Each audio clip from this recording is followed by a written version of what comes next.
Welcome to the Good Word. We are here on Yahoo Sports, part of the Ball Don't Lie Network. I am your host, Vincent Goodwill. We will be joined today. We'll be talking LA Clippers, the new Intuit Dome, the team that can't figure it out, team can't get right. That's what we're going to be talking about today. We're going to be talking about them with the Athletics, Law Murray. Law, appreciate you for joining me, man. Thanks for waking up early for me, man. Hey, thank you for having me, man. And it's good to talk hoop with you, Vinny.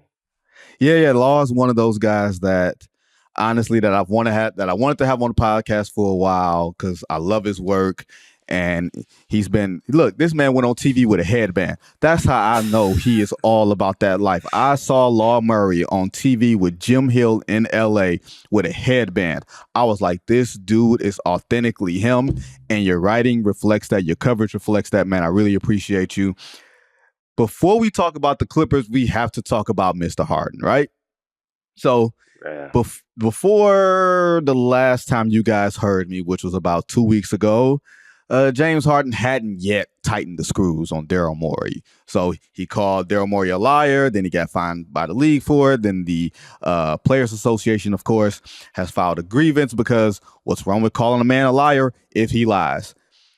James has pretty much done everything he could to increase the pressure on the Philadelphia 76ers. Just Clippers aside, what do you make of everything that Harden has done? Man, every time James comes up, I think of the Jane Lynch meme where she's talking about making an environment so toxic and we're not even close to camp yet. We're not supposed to be thinking about training camp in August. No, we're not. And that's all I can think of for the Philadelphia 76ers. Like, this is not just about James. I mean, if you have James Harden playing on the same team as the reigning MVP of the NBA, like a visualization of the face of the league, right? You have a playoff contender, if not a all-out contender. Right. And you have a new head coach, a head coach who actually has understood big spots before in a first year. He took over a Toronto Raptors team after being an assistant for years there that just couldn't get by the Cleveland Cavaliers and LeBron. That was pressure. Trading for Kawhi Leonard, trading the face of your franchise, then DeMar DeRozan, and having to implement everything, that was pressure. Nick Nurse did a great job handling that. And this pales in comparison to that. It's difficult because you can't just trade James and be satisfied. The pressure is on for Daryl Morey, but Daryl Morey invited this pressure. Him and James are kindred spirits. Like, they deserve each other in this in this conflict. So it's difficult because there's no easy solution and there's no simple solution in terms of the timing of it. Yeah, it's like you said. I think you said the most important thing. James Harden deserves Daryl Morey, and Daryl Morey, more than anybody, deserves James Harden and his antics. They are both looking at the other like, you know what I'm going to do here, right? And the other one's looking around like, yeah, but you wouldn't do that to me, would you? And they're both saying, absolutely I would. You've seen my movies. Like, this is what it takes, right? Okay. They did this together. They've conspired for so long to get each other's way for so long. That's how they got together. I think back to when the Thunder traded James Harden to Houston way back in 2012. Yep. That launched both of them. And, you talk about a Thunder team that was coming off a finals appearance. They never got better than that. And even when Daryl left the Rockets and James said, I'm done with the Rockets, what did Daryl do? He landed softly in Philadelphia, a team that already had hired a coach, a team that already had a general manager in Elton Brand, right? And James got to go to Brooklyn and then got to go to Philly and reunite. So that's what makes this conflict so much more compelling than even, I would say, Damian Lillard up in Portland, as that's going on right now. It's because of the personalities. They know so much about each other for so long, and we've seen it play out at the highest of levels, that it's like how we don't know how this is going to resolve itself. This is not like, oh, in a vacuum. No, this is more than just about the Sixers. This goes back a decade. Yeah. And it's funny, back in my beat writing days when I was covering the Detroit Pistons, and James Harden's first game as a member of the Houston Rockets was against the Detroit Pistons. He had just gotten traded a day before the season started. And it was literally like, okay, Daryl Morey, he's the smart guy. Now he's gotten himself a star. And everybody kind of knew that James was going to be a star. He had put out almost single-handedly put out the San Antonio Spurs in the Western Conference Finals. Like, to take people back, the Spurs won 20 straight games. And they took the first 2 games against OKC. The Scott Brooks coached Oklahoma City Thunder, mind you. And James Harden figured some things out in that fourth quarter. And he figured some things out against a guy that we're also going to talk about here, Kawhi Leonard. He figured out some things there. He took over those fourth quarters, and he carried that team to the NBA Finals. And that was the moment that everybody knew, okay, James can be a star. So now, that was over a decade ago. James Harden has played a lot of minutes. He's played a lot of minutes on the floor. He's played a lot of minutes off the floor. He's played a lot. He's got his jersey retired in numerous establishments across the country. Okay? So before we get back to James, because we're going to get back to James and tie this all around. Law, we were both in Phoenix last year. Not last year. We were both in Phoenix in April at the start of the NBA playoffs. Phoenix and the Clippers. That 4-5 matchup that looked to be the most compelling of compelling first-round matchups on the docket last year. And it kind of ended in a fizzle, but it started off with a bang when Kawhi Leonard in Game 1 took everybody's lunch, including Kevin Durant, including Devin Booker. And you thought, okay, this is one of the greatest playoff performers of his generation. Quiet as kept, a better playoff performer than almost everybody this side of LeBron James in this generation. Like, when you look at the advanced stats, you look at the numbers, Kawhi Leonard has been that historically good, and that's why the Clippers keep getting into the Kawhi Leonard business despite the injuries and some of the complications that come with him. But he gets hurt in Game 2. He misses games 3 through 5, and the series goes how it goes, and they were already without Paul George to begin with his injury at the end of the regular season. So when you look at last season, do you look at it, Law, as another opportunity that slipped between their fingers because they didn't have health? Or did you look at this as, when you get in the business with Kawhi Leonard and Paul George, the possibility of unmet expectations have to be baked into the equation because this is what happens? They didn't acquire those dudes thinking that they would have missed so much time over 4 years. This is about to be the 5th year for those guys. And this reminds me a little bit, this year coming up reminds me of the 2020-21 season after the bubble. And the reason I say this is because the expectations and the pressure is at an intersection, and the contracts are at a certain point or a similar point as December of 2020. So just to take you back, Tyronn Lue took over as the head coach. He was already an assistant, so he was already familiar with everybody from the beginning of the time that Paul and Kawhi got to the Clippers, through the hiatus, through the bubble, through the 3-1 blown lead against the Denver Nuggets. So he wasn't taking over a team from the outside. He knew these guys. Right. He knew what made them tick. And he pushed all the right buttons. Those buttons included a Paul George who had his contract extended right before that season, and a Kawhi Leonard who knew he was going to be in a contract year. Like, we all expected Kawhi Leonard to reach free agency, even though we didn't think that he would want to leave with the Clippers, right? That was a great year for the Clippers back then. And it ended how? Kawhi Leonard with a torn ACL and a loss to the Phoenix Suns in the only conference finals that the team had ever played in. So I think that going into last year, there was a thought of, we're building a good culture, we're building a great roster, we just need the stars to stay healthy and bring it and tie it all together. Like, the vibes are great entering last season. That all ended around Halloween, week 2, when it was clear, oh no, we forgot Kawhi Leonard has a torn ACL, so the recovery is not going to be smooth. Right. Like, And with Paul, I give Paul George a lot of credit for leading a team to begin that year with Kawhi trying to figure out his body. And they learned something, Vinny, that the expectations got thrown off, and people probably, me included, I didn't take it seriously until I had to learn what it's like to watch a star coming back from an ACL. They did not build the correct roster.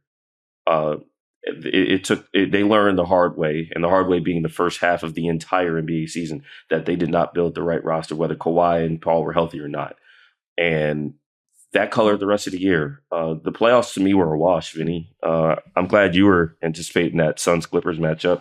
There is not a lot for me to really look forward to. I kind of, even before Kawhi got hurt, it was like, well, they can give the Suns work, but they're undermanned, and we're all just going to be, this is going to be a tough series for the Clippers. Like we all knew that. I think even the Clippers were like, well, we're hoping that we can hold on and get Paul back.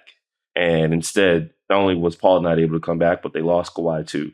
So the expectations for this team, yeah, it's been disappointing. It's been injury laden, but now you're at a point where the West is different. These guys are older.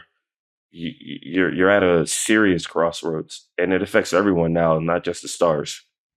It's funny, you said a mouthful, and I'm going to start with the part about the extensions, because Kawhi is up for an extension, and from what I understood, he hasn't gone to them about an extension. They don't really want him to come to them about an extension right now. Paul George is up for an extension in September, and I get the feeling that the same sentiment is there, that both sides, both team and player, want to play this out because both sides have decisions to make here. And if you're the Clippers, at least to my expectation, tell me if I'm wrong, why would there be a rush for the Clippers to get back into long-term business with both of these players?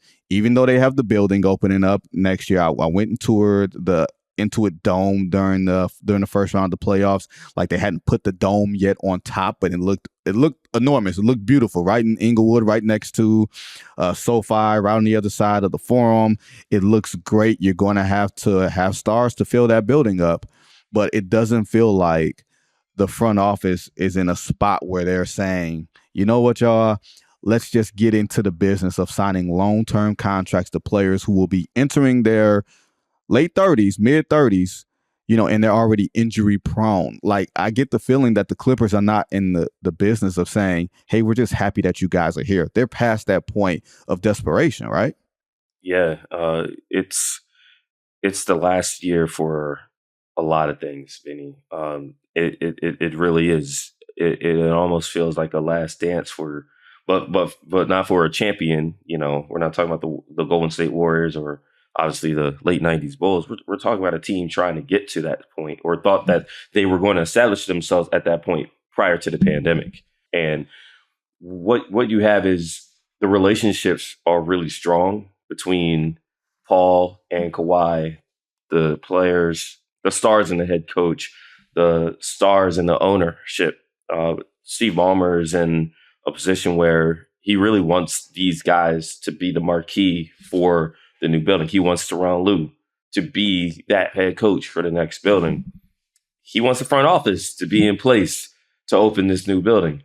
None of them are guaranteed to be there a year from now if they don't make a push, like a strong push to suggest that they are coming rather than going. Because if we have the kind of season for the Clippers that we had last year or the year before, when Kawhi missed the entire year rehabbing an ACL tear, Paul missed more than half the year primarily because of a serious elbow injury that it was great that he came back from. And then this team dipped into the play-in tournament and blew 2 double-digit leads in the play-in tournament to lose a playoff spot to a team that had 6 fewer wins than in the regular season.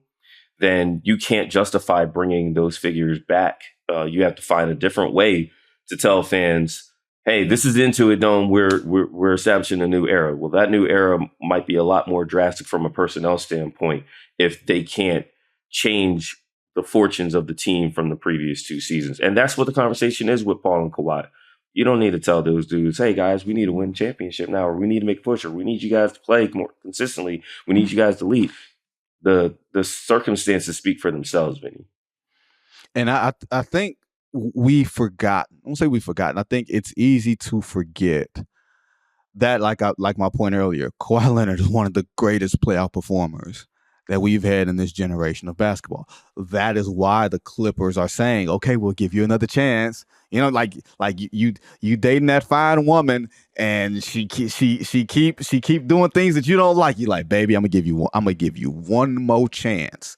This is it. Last chance. This may be it. But you understand what's on the healthy end of a Kawhi Leonard. If Kawhi Leonard is healthy, he's going to give you 30. He's going to give you 7 or 8 rebounds, 5 or 6 assists, a couple of steals.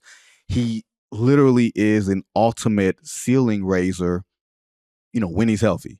So with that said, do you understand or agree with the interest in James Harden? What I've heard is that, hey, James has been in conversation with Paul and Kawhi, and they're all kind of on the same page. Now, maybe that doesn't actually happen on the floor if they do get together, but players often have delusions of grandeur, and how things can work and everything else. But do you understand, at least from the aspect of James Harden will play and he will play a lot of minutes?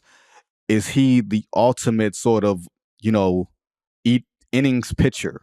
You know what I mean? Long reliever where he's going to eat up innings. He's going to eat up games. He's going to eat up usage while you can nurse Kawhi and Paul and hopefully get them to April where hopefully they'll be healthy and you can sort of power James down a little bit and turn this thing over to the 2 playoff players.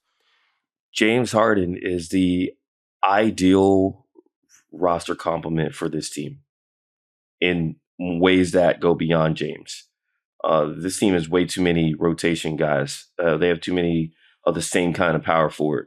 So acquiring James Harden would require consolidating in some ways some of the players that have gotten a little older, have certain strengths when they were acquired that aren't as apparent now. And it clears up a depth issue. It's crazy, man. We like too much depth, right? Yes, we were talking about a team that was too deep, and you're thinking, how is that anything but a good problem?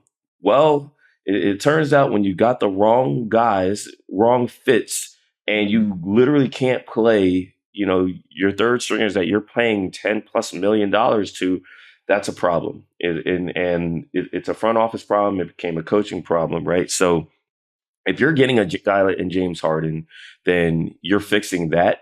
We talked about the availability. The availability is going to determine playoff spots in the Western Conference on a level that goes beyond the obvious. Like there's always injuries to certain teams, but I can look at all 15 teams in the West, and certainly teams not named Portland, who they're already struggling and they're looking to also trade a star. San Antonio was the worst team in the West, and outside of Victor Wembanyama, they lack viable talent to win games. And then the Rockets are clearing. They're arguably the biggest turnover of any Western Conference team. Right. But those other 12 teams in the West, all the teams that made the playoffs, the play-in tournament, and then Dallas and Utah, teams that at some level punted an opportunity to make the play-in tournament, they're going to be in the mix. So injuries are going to separate teams from playoff spots and not even making the play-in tournament. And so that affects the Clippers, the oldest team in the West, the team that everyone's going to look at their narratives and predict that there's going to be a challenge with Paul and Kawhi playing games. You bring in a guy like James, and it lessens the load on everybody. James Harden has his own availability issues, but it's different when you're asking James to be basically third in line on the offensive pecking order behind a guy like Kawhi, behind a guy like Paul. James has played with stars before. He's never played with 2 perimeter stars on the wing at the same time. He's always had a guard with him, or he's always had, obviously last year it was Joel Embiid, literally the MVP of the league. James is one of the best passers in the NBA, and the front office would love a guy like James because the front office loves big guards to complement Kawhi and Paul. Why big guards? Because defensively, it gives you more options. It gives you less guys that you can hunt on. That's the thing with small guards. the concern that the front office always had with Russ is that he's a smallish guard that doesn't shoot the ball as well, so he needs the ball. But Russell Westbrook with Tyronn Lue is different than Russell Westbrook with some of these other coaches that Russ has struggled with, and we saw that last year. And that's the other key. It's like, I think this affects Russ kind of negatively on the floor, but Russell Westbrook also has a relationship with James and has a relationship with Kawhi and Paul where you can manage it. And then that comes to the other part. It would be for 1 year. They can't extend James if they acquire him in a trade. So everyone would be like, we're all in on 1 year, and everything else is everything else. You know, James would be a free agent. Paul, Kawhi, we'll see what happens this offseason before camp. Russell Westbrook is on a deal where he can opt out in 2024. Everyone would be playing for the same thing. And that's what intrigues me. James is not someone you look at as a quote unquote defender, but he's a big body. You can't exactly go at him and surround him with Paul and Kawhi and a rim protector like a Vincent Zubac. You can create a defense where you can say, okay, we can get by if that's our lineup. If we're starting Westbrook, Harden, George, Leonard, Zubac, something like that. And then Tyronn Lue would love James because James is one of the best passers in the NBA. He literally led the league in assists last year. He can create his own shot at a certain level, obviously not at the MVP level that we saw. Joel Embiid let us know that last year in the playoffs. Right. So, but as your third guy, you're taking it. As a third guy, by definition, your third guy is a guy that you don't need every night. You know what I mean? And James Harden is probably at the point of his career. James Harden, definitely not an every night guy. No, not on the floor. You know what I mean? Not on the floor every night. Maybe somewhere else, but not on the floor. And I think you brought the interesting thing about Ty Lue, and I really want to get on him because I think that Ty is the best in-game coach in basketball. Like, I think he can take his and beat yours and take yours and beat his. I think he's brilliant when it comes to in-game strategy. But you brought up Ty and you brought up Russ.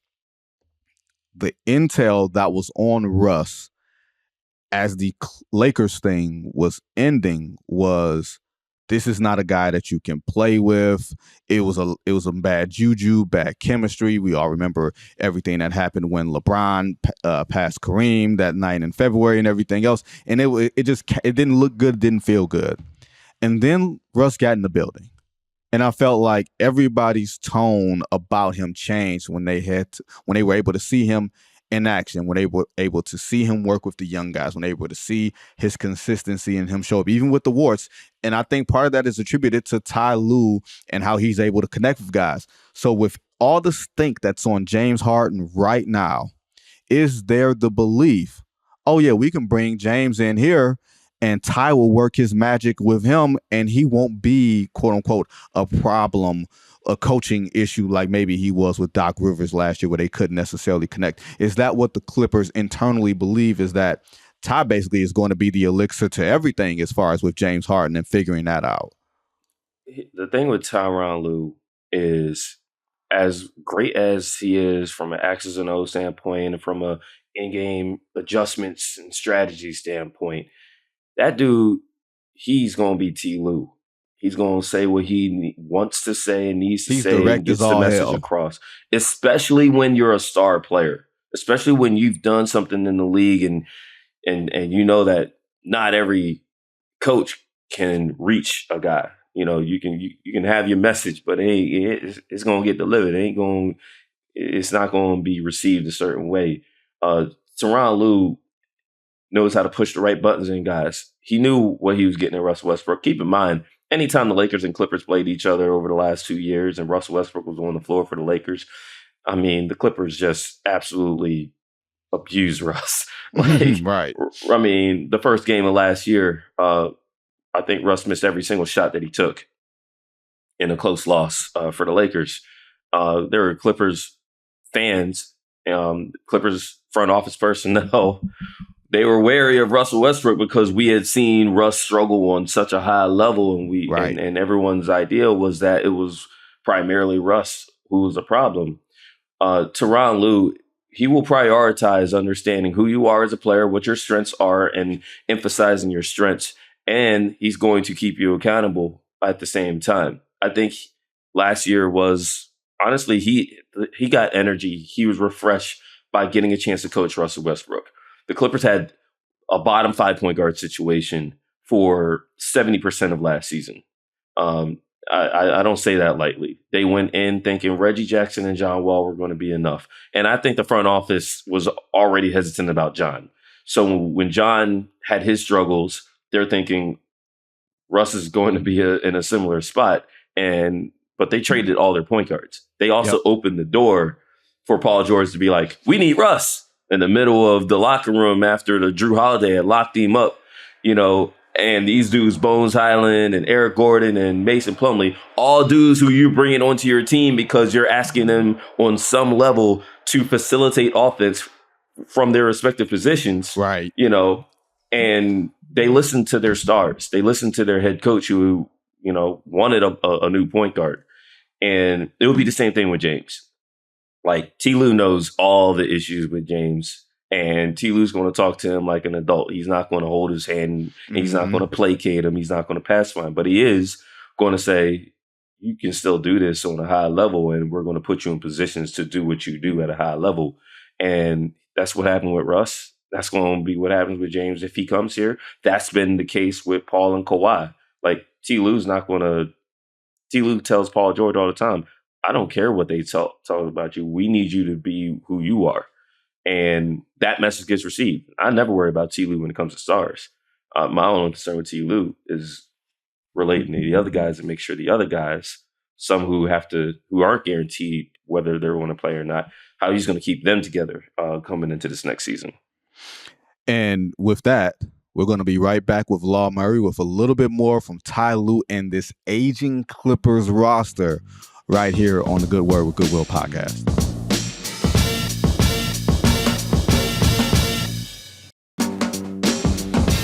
Y'all hear the music. Right back with Law Murray from The Athletic. Law is dropping some knowledge today. Law, you brought up T. Lue and his relationship with Paul George and with Kawhi Leonard and maybe how he doesn't necessarily connect as well with some of the younger guys. My question is, how does he connect with the front office and with Steve Ballmer? You've heard things through the offseason that there were teams interested in Tyronn Lue and wanting to see if he could get out of that contract, if he was interested in coaching other teams.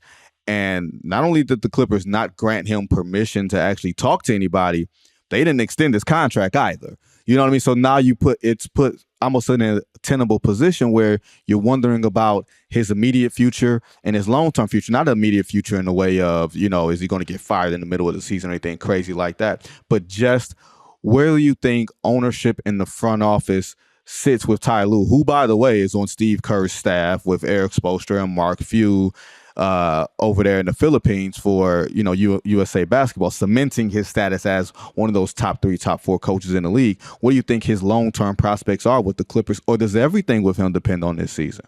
Everything depends on this season, man. And I'm glad he is with Team USA. And he's, a guy like T. Lue is he's going to find a way to work and be prepared. And last year took so much out of him, both on the floor and off the floor. We saw that play out over the course of the year. As the year went on, he looked drained. He looked drained, man. Yeah, like he was drained early. Like, it was November when he was pounding the table, and he's like, "I just won 10 games." 10 games with the same group of guys in the lineup, and so, like, on one hand, T. Lue would have definitely been interested in seeing where his market was, like these teams we're talking about, Phoenix, Milwaukee, Detroit, all very different teams, right? You're talking about a team that just beat you. We did not leave Phoenix thinking Monty Williams was going to be fired. Okay. We just didn't. We didn't think that Detroit would be looking or holding on for a guy like T. Lue. Turned out Detroit gave Monty Williams the complete bag. Like, Monty was cool taking a year off, and Detroit was like, "We will name your price. That price is T. Lue's price next year, whether it's with the Clippers because they achieved and went beyond the expectations that are going to be set for them this season. And judging by the TV execs, when that schedule came out, the expectations are going to be significantly depressed compared to this time last year. Or it's going to be from somebody else. Somebody like all these coaches that are in the league now, y'all don't notice because T. Lue will be a coach and free agent next year if the team does not accomplish what they set out to accomplish. And T. Lue is perfectly fine with that. T. Lue's going to get paid by somebody. And that's what makes him feel a little bit better about how things went this past year. He got the final year that he signed for when he became the head coach in 2020 guaranteed. So the front office, on one hand, they didn't want to extend T. Lue because, they hadn't won a playoff series in 2 years, and there is a little bit of a disconnect in terms of what the front office thought they were getting out of the team and the roster they put together and what T. Lue managed over the course of the year. But at the same time, the front office also admitted that they did not give T. Lue the best circumstances. Like, they literally didn't have a backup center. Their point guard situation, as we keep bringing back, it was kind of a mess. When Kawhi wasn't able to play for most of the first 2 months of the season, a lot was on Paul's plate. And then Paul winds up looking ragged by winter. So it was a very difficult season, and they empathize with T. Lue. They don't want to replace Tyronn Lue right now because that does not make anybody in the front office job easier. So while there might be tension, it's basketball. Pro basketball is always going to have tension. It's natural tension between coaches. It's an adversarial position where coaches are always looking around and saying, okay, give me the 9 guys, the best 9 guys that I can rock with. And the front office is saying, we're going to give you 12 and you figure it out. We're going to give you all these 6'5" to 6'9" dudes. We're going to give you every option available and you figure it out. Where the coach always wants to have it cut and dry. Give me the 9 guys that I can rock with right now. Give me my point guard, give me my backup big, and I'll figure out the rest around these stars. So I just think it's a natural, like you said, adversarial relationship. And you said it earlier about 15 minutes ago about the roster being too deep. When you got Nick Batum and Terrence Mann and Eric Gordon and you know what I mean? And then Zubac and Marcus Morris and Norman Powell, like all those names sound really good and they're productive basketball players to varying degrees. But imagine having to be the guy to figure out what guy you're going to play that night and who's going to be thrown in or out of a rhythm. Like, I think a guy like Norman Powell, I think he had, lack of a better phrase, like a shitty job last year because he's the guy that's going to plug in if PG or Kawhi aren't playing, right? So that night he's getting 15 shots. But the night that both of those dudes are playing, he's getting 5. You know how mad that would make me? You know what I mean? How frustrating that would be? Especially a player like Norm. Like, Norm's not 25 no more.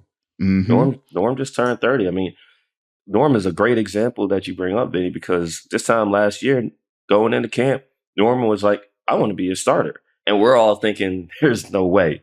And then Kawhi goes before the Lakers game, hey, guys, I'm going to come off the bench. Hey, you know what? We'll take it. Norm, you're going to start. T-Man, you're going to be in the second unit. Kawhi, we're going to put you in sometime in the middle of the second quarter and let you rock.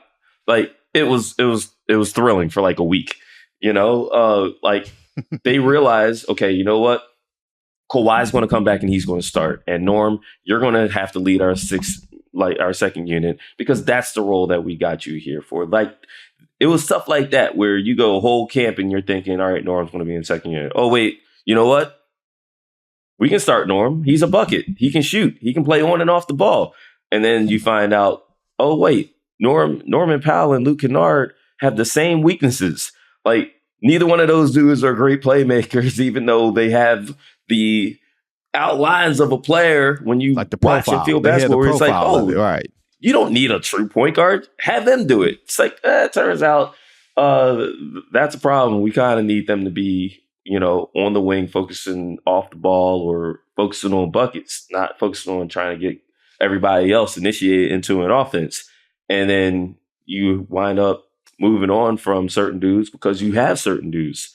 Like, that's how you go from Luke Kennard to Eric Gordon to having to let Eric Gordon go because the new CBA makes it hard to have so much salary allocated to a group of guys. Now you have KJ Martin in that spot. So when T. Lue also had to deal with, and you know this, Vinny, this is what we first started talking about. The medical staff is going to be basically, they're going to be supported by the ownership to do what they need to do. They're going to be supported. And that's frustrating for a guy like T. Lue. Again, Tyronn Lue played in the NBA. He played with Kobe, he played with Shaq, played with 40-year-old Michael Jordan. And he loves telling people that those dudes had a different approach to availability than the current climate that we're in. Yep. He played with LeBron, who, when he was in Cleveland, LeBron played all the time. Like, LeBron had that 82-game season, and we saw LeBron's load management was, not getting back on defense all the time. But you'll take that because he's there, right? He's out there, right? And we're just in a different spot with the Clippers. It's no one's fault, but it makes it frustrating when you're trying to empathize with what the head coach is dealing with. Like, all Tyronn Lue wants to do, I mean, he'll tell me, he'll tell you, tell anybody. He's not going to blame anybody for getting hurt. But year in and year out, when you know you have opportunities and your time is finite, that's the only thing holding you back. It gets frustrating. So I think Tyronn Lue's good with, we're going to take our best shot. We're going to hope for health. We know that they can be good because Paul and Kawhi, when they play, they win 60 to 70% of their games. Even last year when they were they had some extremely funky losing streaks. Mm-hmm. Like, those dudes are worth it. And I think Tyronn Lue he's not the type of dude, like, he's not going to like take pressure the same way a lot of us dudes look at pressure. Like, Tyronn Lue been talked about and slandered on for so many things over the last 20 years. They still talk to him about the step over with AI. Yep. They still act like the championship was LeBron coaching. Like, people always are late on T. Lue and appreciating him. And the Clippers aren't, but on a certain level, they know what they have in him. And it's up to everybody to just understand what the task is. And if they achieve that, then Tyronn Lue will be here long term. If not, can't wait to see where he coaches next year. It's such an interesting thing. Like, injuries are nobody's fault, but they are your responsibility. And it's a franchise's responsibility. It's a player's responsibility. It's going to fall on the coaches. It is one of those things. It is the great equalizer, especially in the Western Conference last year. Like the Nuggets had one of the most dominant runs. Maybe not one of the greatest runs. I think I said greatest, but I probably should have used the phrase dominant. They had one of the most dominant runs in the Western Conference that we've seen in a decent amount of time. I guess you could say Kevin Durant in the first year of the Warriors, him joining the Warriors, I think they went 17-1 or 16-1, whatever it was. But the Nuggets were pretty damn dominant, and they were able to be dominant because they were healthy. And the Clippers weren't all the way right. The Warriors weren't all the way right. And now they're a year older, and you've got Minnesota that's coming. Oklahoma City is coming. Youth in the Western Conference is coming. So if that, Vegas has the Clippers winning 46.5 games this year, Law. And we know we will be lucky if we see PG and Kawhi play more than 55 games this year. So 2 questions. A, does the James Harden trade happen? And how do you see that 46-win number, knowing everything you know about this Clipper franchise, the 2-star players, the coach, and what's hanging in the air right now? Start with if you think Harden is going to be an LA Clipper at any point this season. I'm dubious that trade happens. Okay. And it's not even because of the Clippers. I think the Sixers are just in a spot where I don't think they want to play Kate. I don't think they want to play Kate James. I think that this is going to get to a level where it gets difficult to want to do what James wants. They already have the fine hanging over them now, or James has the fine hanging over him now. So it's I just don't stash, brother. That stripper stash, okay? Yeah, I don't think it's going to hit James as much, but I think the feelings are in a rough spot. And why that matters for the Clippers, I think they have to make some kind of trade before the season starts. Like they just have to. I don't think that they can bring the same guys back, especially at that power forward spot. I think they got to find a different trade. They've been interested in finding that trade. They almost had Malcolm Brogdon here, and that would have had Marcus Morris, Amir Coffey, and the first round pick that became Kobe Brown shipped to Washington, where the former general manager Michael Winger is now leading the operations with the Wizards. That trade fell through because there was a deadline to have Kristaps Porzingis sign, and the Clippers wanted more information for Brogdon because Brogdon is a bit too Clipper as far as his own durability. He's and Clipper-ish as far as his health. Yes, exactly. But that's the same kind of player, right? A big guard who can initiate offense, play off the ball.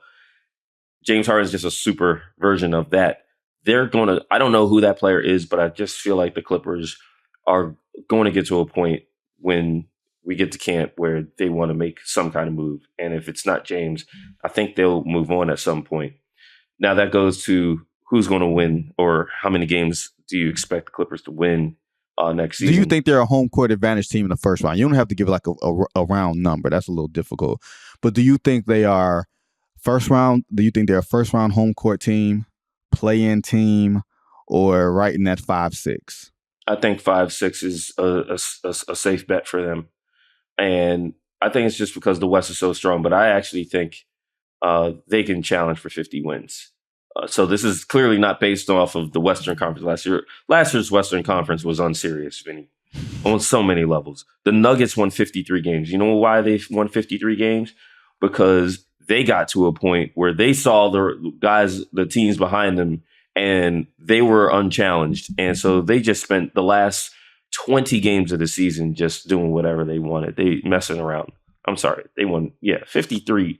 They won 53 games in the regular season, were the 1 seed, and cruised in the postseason. The West is going to be more, I just feel like the West is going to be stronger than that. There's going to be just more competition, and that's going to raise every team's level. You know, the Lakers aren't going to be terrible from the jump and have to recover their season in the last 20 to 25 games like last year. Like, we know what team they are now. The Phoenix Suns were really bad last year from basically December until February. The KD trade came in the middle of that, and KD played, 8 games? Yeah. I expect Kevin Durant to get to not have the healthiest season next year. We're not talking about that on the same level as what we get from Kawhi and Paul. Like, all due respect, Kevin Durant has had major durability issues. Devin Booker, for a player who's not 30 yet, has had durability issues. Bradley Beal has played, 90 games in the last 2 years? He's been in witness protection over in D.C. for the last 2 years. Those guys are going to have their issues. I like it. But let's be real. Because those guys are playing on the same team, they're going to have probably a lot more consistency than they did last year when they lost a lot of games in a row. They were under 500 at one point last winter. Denver, we know what team they're going to be. We also know that Denver has the worst depth of a defending champion that I can remember in some time. So that's going to be a challenge for them. That brings things closer to the middle of the pack. There's not a lot of optimism with the Clippers, but at the same time, they have Kawhi Leonard and Paul George. They have a great head coach. They're going to win the games that they need to win. That was really what happened last year. They were so bad last year, Vinny. They were so average. And they, they won 44 games, even though they were never really good at any point in the year for more than a week. This team, maybe won 5-game win streak the whole season. They're going to be better. It never felt like they got their rhythm. And it's funny, for as great of a season as the Sacramento Kings had last year, they won 48 games and the Clippers won 44. Yeah. And the Kings are bringing the same team back.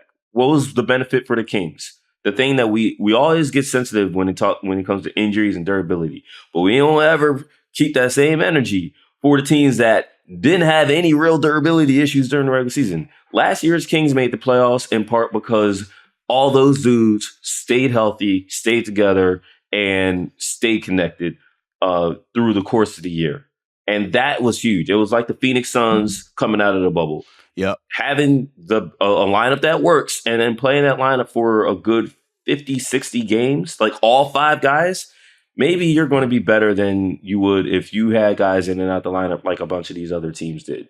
That's why the Kings, they might be as good, as dangerous offensively and still slip in the Western Conference standings. A team like Memphis was second in the West. They're going to slip. They're literally not going to have John Morant until mid-December.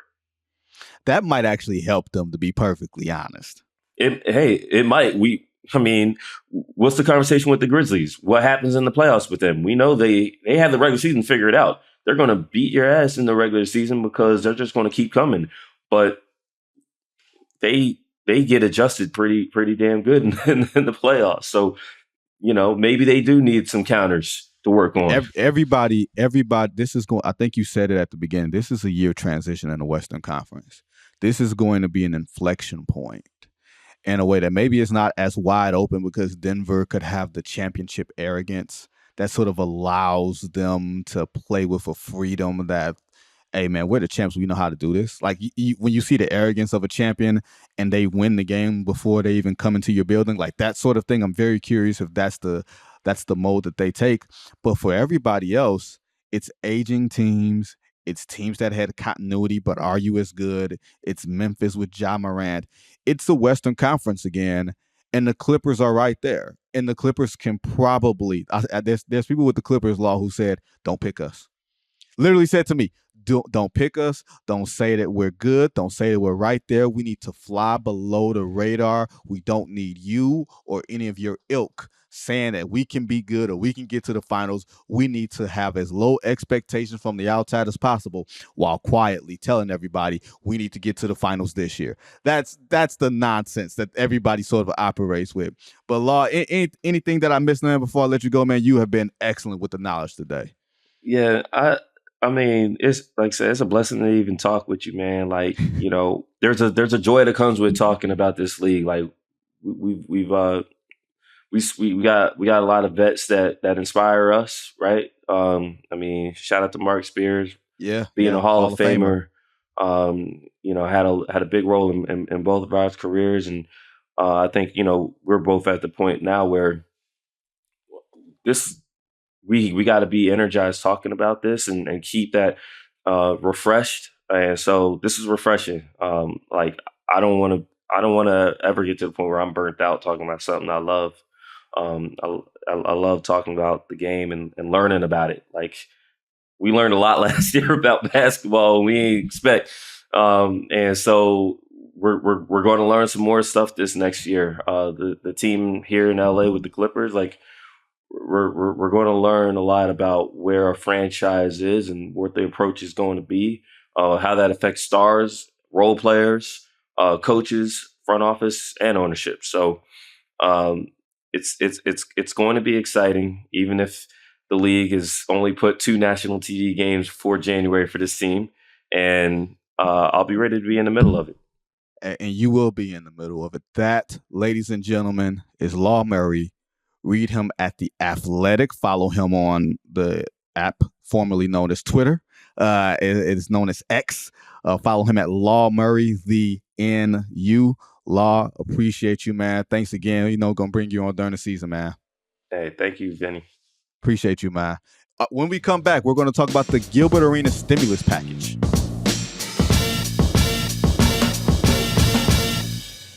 Thanks again to Law Murray from The Athletic.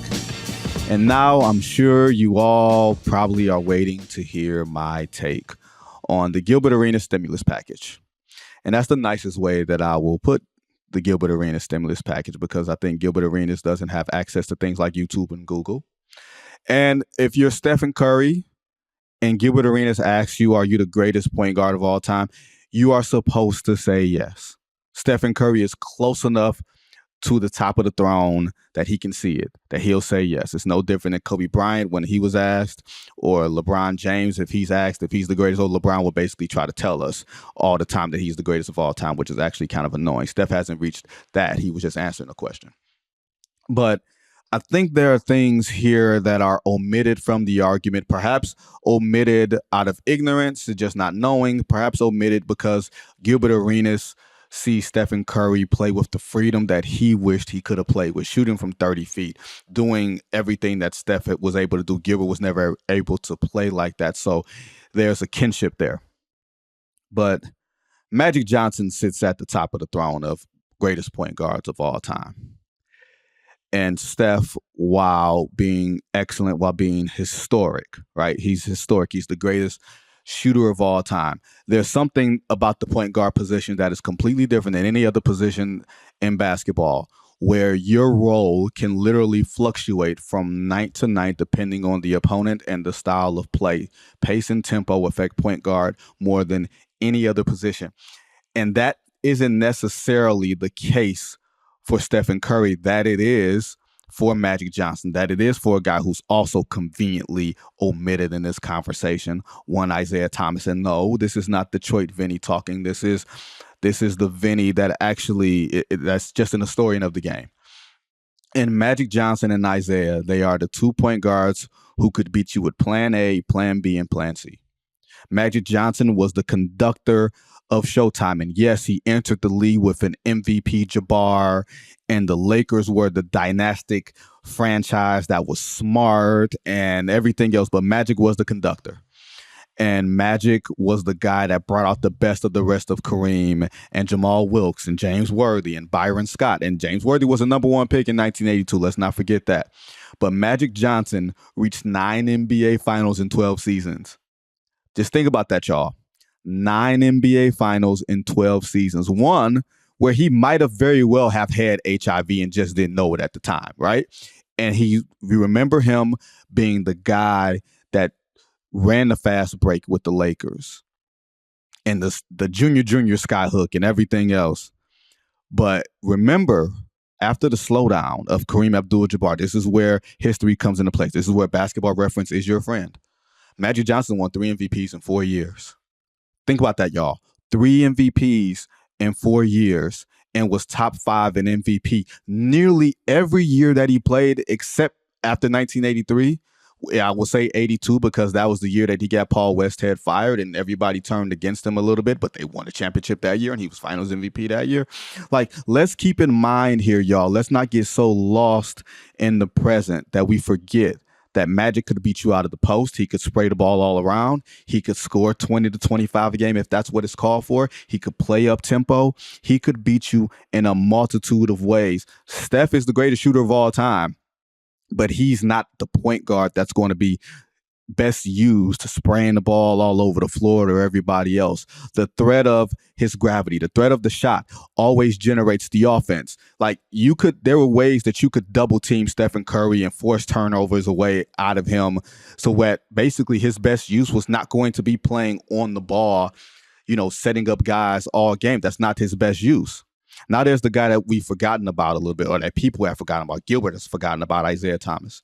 And you talk about someone at his size, and that's important to note, his size at being barely 6'1", because nobody else was able to actually do that. The Detroit Pistons played a style that was not conducive to Isaiah Thomas. Though if you imagine Stephen Curry playing in a system that did not tell him or encourage him to shoot a lot of threes, to shoot 9, 10, 11, 12 threes a game, that wasn't the system that was the best use of Isaiah Thomas's talent. It was the system that was the best use of everybody else. For him to get Joe Dumars involved and Bill Laimbeer and Adrian Dantley and then Mark Aguirre and all those other guys, the style of which they played was to set up their defense first because they were the most devastating defensive team in basketball, which was not the greatest use of Isaiah Thomas's individual talent. But when that team reached a threshold or a ceiling, and Chuck Daly said to 6'1" Isaiah Thomas, Isaiah, I need you to score 30 against the best defensive player in the league, or the best defensive player in the Western Conference. Their names are Michael Jordan and Michael Cooper, 6'7" and 6'6", 6 inches taller than you, and I need you to go score 30 a night, and I need you to play in a style that's completely opposite in the way that we play for 82 games and 3 playoff rounds. I need you to take off your cape, dust it off, and carry us to wins and carry us to championships. Yes, to me, at that position, that means that you're included in the conversation of greatest of all time. And quiet as kept, Stephen Curry has one more first-team All-NBA over Isaiah Thomas. One more. And Isaiah played in the era where Magic Johnson and Michael Jordan were also getting All-NBA first teams. And so much of the tone of the conversation around Isaiah has revolved around his relationship or lack thereof with Michael Jordan, or his relationship or lack thereof with Larry Bird, or his falling out and then reconciliation 20-something years later with Magic Johnson, that we forget how great he was as a ball player. We forget that he had the ragtag Detroit Pistons on the doorstep of 3 straight NBA titles, and that he could have went to 4 straight NBA finals if Vinnie Johnson, Adrian Dantley didn't bump heads in Game 7 in the Garden, or he didn't throw the pass away to Larry Bird in Game 5 in the conference finals. Guys, I promise you, this is not to take away from Steph Curry or anybody else that feels worthy of being in the conversation. But when I think about point guard, I think about how many ways can you morph your role to being great every night, to being what your team needs. And Steph Curry's plan B is no plan B, because plan A is damn devastating. I'm going to shoot this thing into oblivion. And that has been good enough to be the great player that he has been for the majority of his career, especially after he got through all of the ankle injuries. But when I also think about what the point guard entails, when I think about the fact that Isaiah, as a point guard, could go play off the ball and let Joe Dumars run point guard, let Vinnie Johnson go run point guard, and he can run off screens and be the scorer, while also being the guy that can conduct the offense in a slowdown system, while also being the guy that can get out on the break and run. I think we need to give more credit to guys who played in a tougher era defensively, who did not play in this spread out system where 3-point shooting was not just encouraged, but literally demanded. Steph has changed the game in ways that we could not have imagined, that nobody could have imagined. Magic Johnson saved the NBA.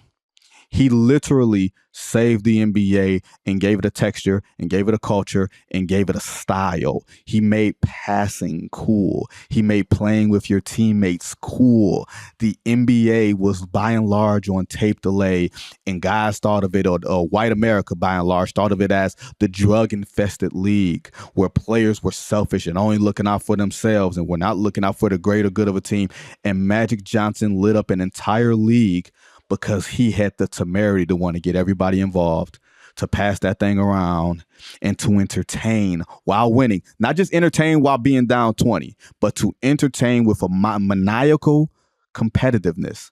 He and Larry Bird, who also gets shortchanged in a lot of these discussions for whatever reason, y'all talk amongst yourselves on that one, because we don't shortchange Larry Bird on these parts. Okay, we give Larry Bird all the respect that he deserves. There's a conversation between Larry Bird and LeBron James that we're not going to have here, that I might have with producer John when we get off here, because it's a little too spicy for y'all to hear. But we're not going to shortchange the players of that generation just because it's not in the 3-point era, just because the games weren't in HD. Gilbert Arenas and everybody else finding or hearing these conversations, Steph Curry included, who was born in 1988. So, of course, he was only going to be able to see so much of Magic, so much of Isaiah. But there's a respect that must be paid to players of previous generations, and not always assume that things that have come since are automatically better. Magic Johnson has been shortchanged in the GOAT discussion. Isaiah Thomas has been shortchanged in the greatest point guard discussion. No other player at his size has the effect on winning and has done it in as many ways as Isaiah Thomas has done it. Not John Stockton, who could pretty much only play one way. Not Gary Payton, not Jason Kidd, not Chris Paul, not all of that stuff. Isaiah Thomas is the best of Chris Paul and the best of Kyrie Irving. If you combined both, the greatest talents of both, that's Isaiah Thomas in the 1980s, in the greatest era of competition that we've had, in the tallest era where the 7-footers, ran the world and it wasn't a guard's game. So we're going on this podcast here. We're going to give all the respect where the respect is due. And all respect is also due to Stephen Curry doing it in a completely different way, but we're not going to shortchange the players of the past. So with that, I'm Vincent Goodwill. Thank you guys again. Law Murray again doing what he did. He's excellent. Go check him out at The Athletic. Don't forget to rate us and review us. Give us 5-star reviews on Apple Podcasts and leave comments at YouTube. We see all of this stuff. And rate us at Spotify, wherever you consume your audio, wherever you consume your podcast.